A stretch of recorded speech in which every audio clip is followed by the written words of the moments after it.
Hi everybody, my name is Jonathan, owner at Trendy Trading. Thank you so much for taking the short time to watch this video. Make sure you get your journals ready. You're going to want to put down this information. Thank you so much. Don't forget to hit like and subscribe, and we'll see you in the future. Happy trading. All right guys, welcome back. Let's go ahead and do a quick video on Fibonacci extension tool. So on TradingView, it's pretty straightforward. It's going to be this guy right here.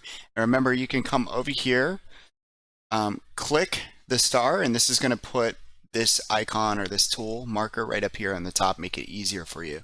Now the reason or when I use Fibonacci extensions is going to be when we do not have supply or some sort of candle structure up and to the left. So quick and easy way to do this, make sure you're on a higher time frame. So you'd want to start over at the month and pull this thing all the way back. Make sure this is the absolute high, which it is. So I'm going to come back over.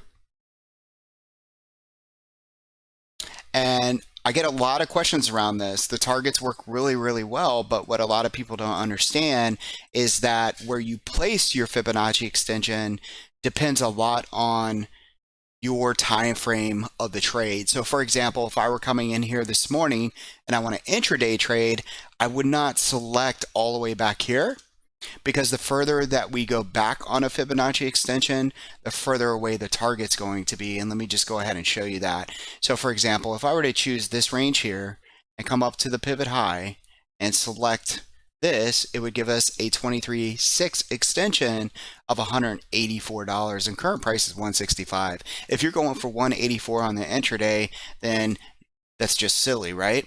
So what we want to do is find out what is your time frame. For me, in most cases, I'm looking at anywhere from 1 day to 3 days and so forth. That's what's important.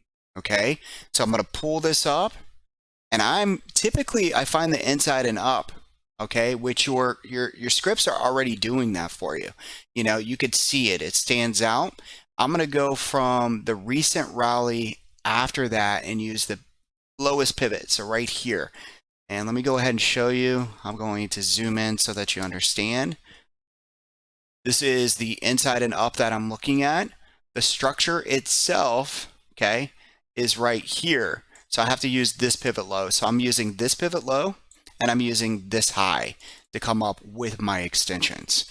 Now again, if you're looking for more of a swing, then I would pull it back to this candle, and then more of a swing, I'd pull it back to this candle. All right, so again, the further away we go, the further away the targets are. It just has to make sense what you're looking for. So if I want to take Dollar Tree this week, then this, I believe, is the perfect area to use my extension. So I'd simply come up here.